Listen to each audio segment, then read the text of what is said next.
네, 이번 주 한 주 동안 월가에서는 어떤 종목, 어떤 섹터에 주목을 했을까요? 김장렬의 업사이드 시작합니다. 오늘은 IT, 반도체 특집입니다. 유니스토리 자산운용 김장렬 투자전략본부장 나오셨습니다. 안녕하십니까? 네, 안녕하세요. 네, 반갑습니다. 안녕하십니까?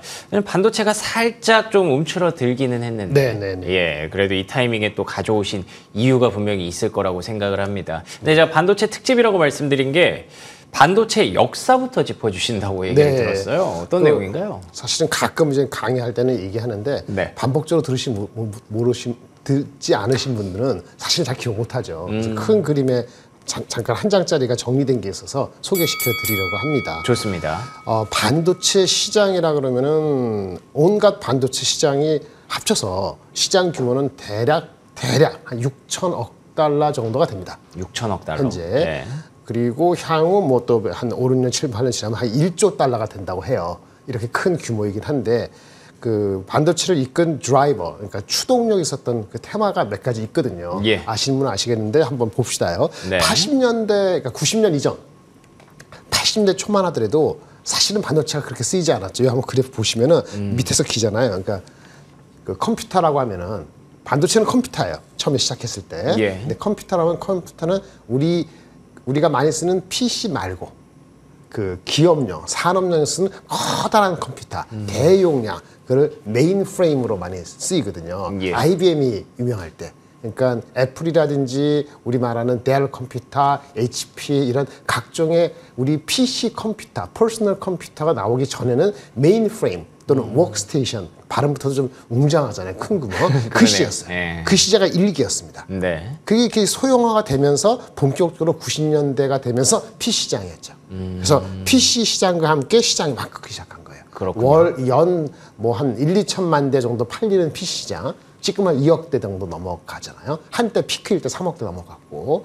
그래서 PC 시장을 하면서 이게 2기죠. 2기 하다가 끝판에 와서 인터넷 오다가 3기 들어오면서는 모빌리티가 있죠. 휴대폰, 스마트폰. 이게 2000년 초중반부터 시작한 거죠. 그렇죠. 2005년, 7년 이때 예, 이제 맞습니다. 모빌리티가 나온 거고, 그게 3기 초반이고 3기 후반에 와서는 뭐가 냐면 클라우드 서버. 여기서 반도체가 많이 쓰는 디램이. 그게 2000년 중후반, 2012년, 13년, 14년 이때였어요. 그게 4기네요, 그러면? 3기 끝. 네, 3기 끝. 3기 끝, 4기 초반. 네. 그리고 지난 한 7, 8년 요 사이에 뭐가 나오냐면 사물 인터넷. 그 최근에 2020년 들어오면서 17년, 18년 넘어가면서 AI 시대가. 그렇죠.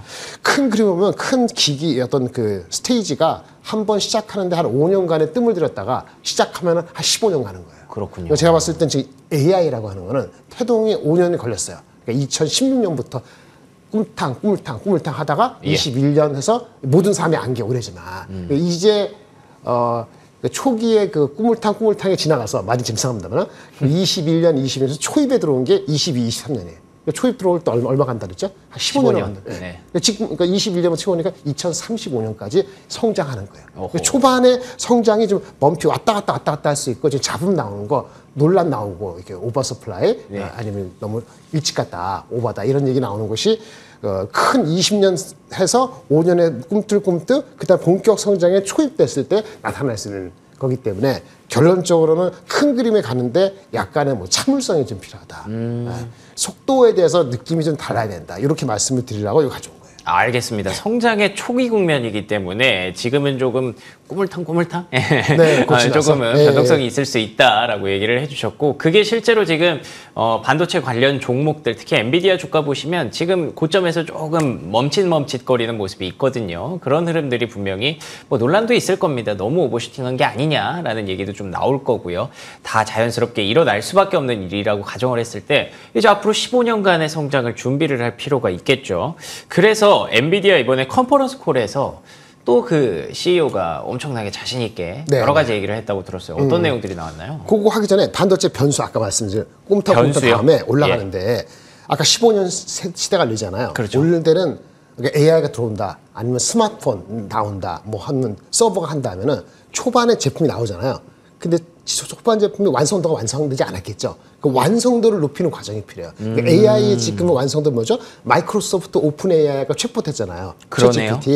구글이 경쟁이 붙었잖아요. 언제 저번에 구글이 구루라 하네, 구루. 네. AI. 이 업체들이 경쟁하면서 플랫폼이 완성돼야 돼요. 그러니까 초기에 제품이 그 다음 단계 넘어가야 되죠. 경쟁이 들어와 줘야 되는 스마트폰도 처음 나왔을 때 애플이 바로 들어오지 않았잖아요. 근데 애플이 들어오면서 아이폰 나오면서 레벨이 달라졌잖아요. 그렇죠. 그러니까 지금 그 AI 시대에는 마이크로소프트와 구글이 본격적으로 스타트는 얘네 둘이 플랫폼을 완성도 높여야 되는 거예요. 그리고 하드웨어적으로도 경쟁이 붙어야 돼요. 예. 아직까지는 엔비디아가 독점이잖아요. 네, 그렇죠. 그러니까 AMD가 경쟁에 붙어가지고 제품의 성능이나 제품이 많이 충분하게 알려져야 되고, 그 다음에 밑에 따르는 우리 삼성전자 하이닉스라든지 TSM처럼 제품 만드는 회사들이 생산성이 높아야 되잖아요. 그러니까 완성도, 경제, 생산 속도가 완성이 되는 과정이 아까 15년 중에서 초반에 2, 3년에 굉장히 스트러글을 한다는 거죠. 그거를 좀 잘 보셔야 된다. 이렇게 말씀을 드리고, 예. 방향은 점진적이지만 개선될 것이고, 그렇겠죠. 하지만 업체들이 얼마나 서두르냐에 따라서 서두르는 업체는 먼저 주가가 가고, 뭐예요? 그 다음에 이게 엔비디아가 먼저 갔고, 삼성보다는 하이닉스가 먼저 가고 이랬잖아요. 그러네요. 다른 경쟁자 붙으면서 그 속도조를 붙으면은 달라진다. 이렇게 개념을 말씀드리면 제 앵커님 말씀하신 엔비디아 실적콜에서 나온 거를 말씀드릴게요. 좋습니다. 엔비디아 뭐 160억 불, 180억 불, 뭐 50 몇 퍼센트 얘기 많이 나왔는데 예. 실제 실적 콩쿨에서 재미없는 단어들을 방송에서 얘기 안 했을 거예요. 재미없는 단어. 재미없는 단어들. 그러니까 수치적인 뭐 50%, 80% 이런 거 말고 실적 콩쿨에서 CEO가 얘기한 게 한 4가지가 있어요. 네. 2가지로 나눌 수 있는데 하나는 시장의 규모, 또 하나는 얘네가 어떻게 자기네 생태계를 구축했는가를 아주 몸이 건조하지만 핵심적인 단어로 얘기해서 말씀드리랍니다. 시장 규모는 우리 그 AI는 일단 사용되는 것이 데이터 센터를 AI화 시키는 게 중요해요. 근데 기존의 데이터 센터가 전 세계 1조 달러 규모가 설치돼 있다고 합니다. 그 얘기를 이분이 하시면서 1조 달러. 근데 이것은 원래 AI 있기 전에 만든 거예요. 그래서 생성형 AI, 또 우리의 가속 컴퓨팅 그런 목적으로 하려면 전환이 돼야 된다고 하고요. 전환되는 속도가 문제긴 하지만 연간 한 2천억 달러 이상의 규모가 투입돼서 이 지금의 데이터 센터를 컨버전 시켜 나가야 된다. 이게 엄청난 잠재력이다. 자기네들한테는 이 얘기를 했어요. 아까 반도체 규모가 얼마나 했지 아까? 아까 6천억, 1조로 가잖아요. 예. 뭐 2천억 달러 자본적 지출이라는 게 데이터 센터를 컨버전 하는데 시간도 걸리고 거기에 뭐 여러 가지 뭐 인프라도 있으니까 순수 반도체만 따지면 규모가 작겠지만은 아마도 1,000억 달러 이상의 규모의 시장에 간다고 보는 거죠. 그렇겠죠. 연간. 그럼 얘네 매출이 지금 얼마냐면은 엔비디아가 지금 올해나 한 400억 불, 600억 불 이렇게 연간으로 커가는 거거든요. 그러니까 시장이 열려있다. 속도만 20분이다. 이렇게 장기적인 변화는 데이터 센터 1조 달러가 컨버전 되는 과정에 자기네가 들어왔다. 이런 얘기를 하는 게 첫 번째 메시지고요. 예. 두 번째는 우리가 어떻게 생태를 구축했는가 하면은 20년 동안 준비했다. 20년. 그래서 갖춘 것이 이 AI는 소프트웨어란 말이에요. 각종 다른 소프트웨어 패키지와 거기서 파생되는 라이브러리들을 이렇게 보유하게 된 게 4,500개를 20년 동안 구축했고, 이거는 첫 번째 그거 규모고, 그거를 계속 업데이트한다. 거기서 파생된 얘네의 아키텍처가 우리가 자신 있다는 얘기예요.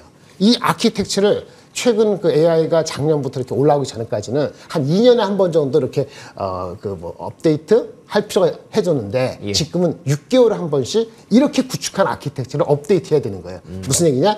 자기네 생태계에 들어오려면 업체들, 반도체 업체고 뭐 업체들도 6개월에 한 번씩 업데이트 맞게끔 그렇죠. 서포트가 돼야 된다는 거죠. 관련돼서 일단 그 얘네들이 그 얘기한 게 클라우드 서비스 프로바이더.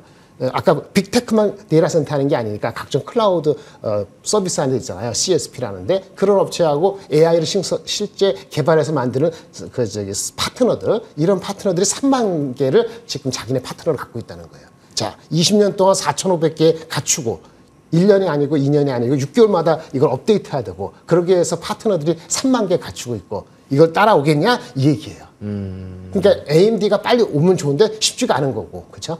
또 마지막으로 혼자서는 그래도 AI를 확대시키는 데 시간이 걸린다. 그렇죠. 파트너 또 하나 있는데 아까 3만 개 파트너 말고 굵직한 게 있어요. 전 세계적으로 소프트웨어를 플랫폼화 시키는 소프트웨어 플랫폼 기술을 갖고 있는 회사가 큰 회사가 있습니다. 무슨 회사냐면 VMware라고 있어요. VMware 상장되어 있습니다. 예. 그다음 브로드콤인가 콜콤인가 해석합니다. 브로드콤인 콜콤인가가 VMware를 인수했다고 하는데, 이 VMware하고 그 협력을 해갖고 소프트웨어 자기네 패키지를 더 파는데 확대하는데 더 도달 범위를 넓히겠다, 이렇게 최근에 이게 에너스 컨퍼런스에 얘기했거든요. 그러니까 자기네 생태계가 이만큼 자신 있다. 20년간의 엄청난 패키지. 그다음에 6개월 만에 속도전. 그리고 도달 범위를 확대하기 위해서 최대의 플랫폼 합체하고 또 확대한다. 이런 개념들을 계속 얘기했는데 이런 거는 기사 재미가 없잖아요. 안 나오는 거지. 그쵸, 이런 걸 믿는다면은 사실은 규모는 잡혀 있고 속도만 남아 있다. 이렇게 보시면 될 것 같아요.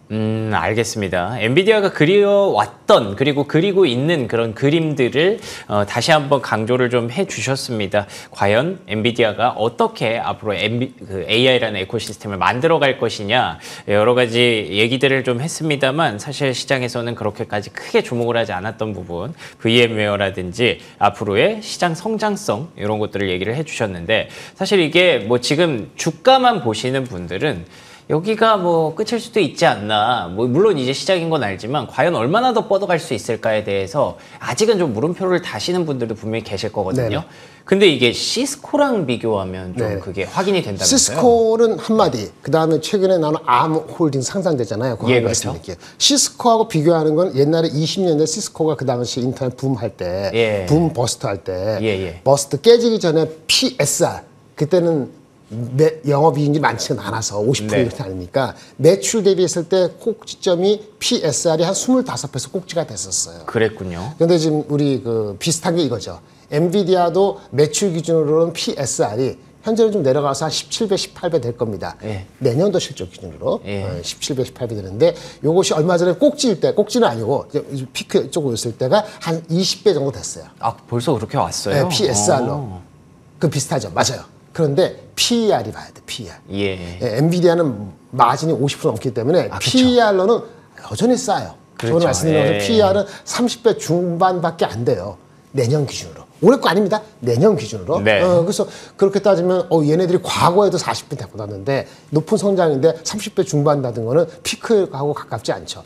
피크가 되려면은 앞단에 엔비디아한테 수요를 주는 그 앞단에 있잖아요. 옛날에 시스코 같은 경우는 인터넷 라우트 이런 거기 때문에 앞단의 통신업체, 우리도 퍼스나 앞단의 클라우드 이런 쪽에서의 재고가 많이 쌓여야 되는데 재고가 지금 줄고 있는 상황이기 때문에 지금 사이클이 다르다는 거예요. 그러니까 재고 앞단의 커스터머가 재고가 많이 쌓이고 그러면은 시스코 같은 경우는 그런 징조가 보이고 나서 얘네 주가가 4개월, 6개월 뒤에 폭락세로 들어갔거든요. 근데 지금 그런 징조가 보이냐 이거죠. 재고 이슈가 아니거든요. 아닌 것 같은데. 예. 그래서 그거는 좀 다르다. PER은 싸다 이렇게 말씀을 드리고요. 예. 보세요. 오늘도 인텔은 주가 올랐죠. 맞아요. 예, 올랐고 사실은 오늘 빠졌습니다만 지난주에 9월 1일 날 실적 발표되고 무슨 카멘탄 델 컴퓨터. 예, 그때 우리 급등했죠. 추억의 그 델 컴퓨터 한 20% 급등했잖아요. 예, 맞아요. 그러면 걔네들은 뭐냐 이거죠. 거기서 PC 쪽이 5스테이지 오버라는 얘기가 지금 나오고 있단 말이에요. PC 쪽은. 그래서 전체적으로는 반도체가 아까 재고 조정이나 이런 거에 마무리가 아직 안 되고 아직 뭐 미국하고 중국하고 싸움하면서 갑론을박하고 이런 잡음 때문에 그런 거지 이 반도체 앞단에 있는 이 흐름은 여전히 유효하다는 걸 말씀을 드려야 되는 거죠. 그렇군요. 그 자연스럽게 델을 넘어가면은 델은 9월 1일 날 20% 급락했는데 예. 단순히 실적이 좋았기 때문만은 아니에요. 한번 보실까요? 실적 가이던스도 좋았어요. 좋았지만 여전히 YOY 내려가요. 그러니까 내려가는 율이 마이너스 15%도 아닌데 마이너스 12% 되고 무슨 말인지 아시죠? 예. 속도가 좋아지는 거예요. 예상보다 그나마 덜했다 그렇죠. 이런 거죠. 네. 그 주가가 20몇 프로 오르니까 PER은 안 싸요. PER은 얼마 되니까. 근데 EV/비따로는 싼데 실적만 중요한 게 아니고 카멘트 이거죠. 보실까요? 제목을 애널리스트가 적었는데 온 프레미스 방식의 생성형 AI 모멘텀. AI 나왔네? 근데 온 프레미스가 뭐야? 우리가 클라우드 하잖아요. 클라우드 예. 하는데 클라우드는 우리가 아마존이나 그 마이크로소프트한테 우리의 그 컴퓨터 회사에 나는 그 데이터들을 보내줘서 거기서 하는 클라우드만 생각하잖아요. 그렇죠. 이게 아웃소싱 당연히 이게 클라우드 생각하잖아요. 예.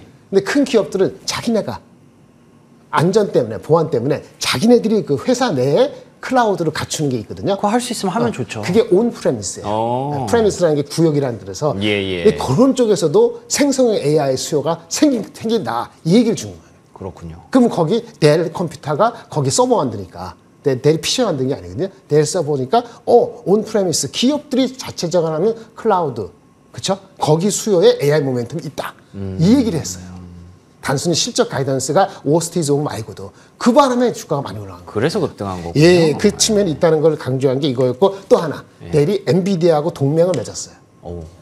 원래는 5월 달에 동맹을 맺고 7월 달부터 본격화 된다 했는데 엔비디아도 아까 큰 빅테크 업체 아웃소싱하는 클라우드만 아까 클라우드 시스템 데이터 센터 이렇게 했잖아요. 뭐라면 엔비디아가 대라고 온프레미스 각 기업들이 스스로 하고 밖에 오픈 안 하고 자기네 거 용으로 쓰는 거 이 온프레미스 방식으로 AI용 제품을 델하고 엔비디아가 프로젝트 헬릭스라는 걸 구축을 했는데 그걸 보여준다고 한 게 5월인가 7월이었는데 이제 본격적으로 2분기, 3분기 들어가면서 그게 되는 거예요. 네. 그래서 코멘트가 이 온프레미스형 신제품 덕분에 상반기 매출도 괜찮아서 서버형 매출 한 20% 정도는 이 온프레미스로 나간다. 델 입장에서. 네. 델섬을 만드니까 이게 엔비디아가 동맹해서 했는데 이게 중장기적으로 흐름이 좋다. 이런 얘기를 한 것이 질적으로 중요한 얘기가 되는 거죠. 구체적으로는 뭐 AI용 그러한 그 서버가 여기 아시면 아시는데 파워 엣지 XE9680 어렵습니다만은 이런 그 제품이 될 게 있는데 이게 GPU, 엔비디아 거를 사용을 탑재했다 이렇게 말씀을 드리면서 CEO가 상당히 자신감을 표현했기 때문에 단순히 2분기 실적 바닥, 3분기 더 좋아진다 이런 거 말고도 네. 코멘트가 있었기 때문에 레벨이 달라졌다 이렇게 말씀드릴 수 있습니다. 알겠습니다. 델 테크놀로지 그러니까 우리가 옛날에 그 쓰던 PC 관련 기업이 어떻게 이렇게 갑자기 주가가 급등을 했지라고 생각을 했었는데 단순히 그냥 실적이 좋아서만은 아니었군요. AI가 좀 연계가 됐습니다. 그러면 간단히 좀 정리를 해볼까요? 지금 엔비디아 PER이 30배 중반 정도 내년 실적 가져오면 그리고 또 델의 PER이 그렇게 뭐 낮지는 않다, 싸지는 않다라고 말씀해 주셨는데 근데 EV/EBITDA로는 아직은 싸요.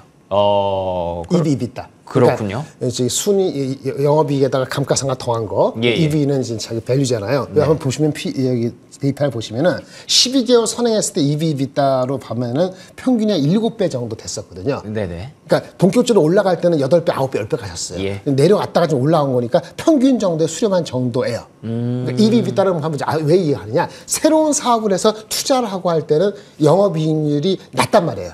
오스테이스는 올라올 때는 그때 그렇죠. PER이 처음에는 너무 과대평가될 수 있단 말이에요. 예. 투자를 적당히 해서 나중에 회수하는 건 EBITDA로 해야 된단 말이에요. 네. EV/EBITDA로 했을 때는 평균밖에 안 되니까 아직 또는 지금까지 올라온 것이 비싼 게 아니다라는 걸 보여주는 거기 때문에 결론적으로 주가는 중기적으로 방향이 턴했을 수 있다. 이렇게 말씀드리는 거죠. 그러면은 이 델 테크놀로지가 엔비디아급으로 성장할 것이다. 이 정도의 관점은 아니고 네, 예, 네. 지금 어떻게 보면 엔비디아가 조금 부침을 겪을 수 있으니까 그럴 때 틈새 전략으로 또 델을 활용하는. 그러니까 델이나 인텔은 왜 갔냐 이거죠. 그렇죠. 네, 예. 그렇죠. 예, 얘네들이 싸서 갔냐? 그건 아니고 다 키를 다 이유가 맞추면서 있어서. 알겠습니다. 엔비디아 주가가 최근에 조금은 방향성이 정체된 그런 모습이잖아요. 이게 AI가 개화되기는 했지만 성장기 초반 한 2년, 3년 동안은 좀 나타날 수 있는 하지만 15년 장기적인 관점을 보시는 분들은 얼마든지 지금도 좀 접근이 가능하실 것 같고요. 그 사이에 또 틈새 전략으로 델이나 뭐 인텔 같은 종목들 한번 또 같이 보시면 좋을 것 같네요. 지금까지 유니스토리 자산운용 김장렬 투자전략본부장과 얘기 나눠봤습니다. 오늘도 좋은 말씀 고맙습니다. 감사합니다.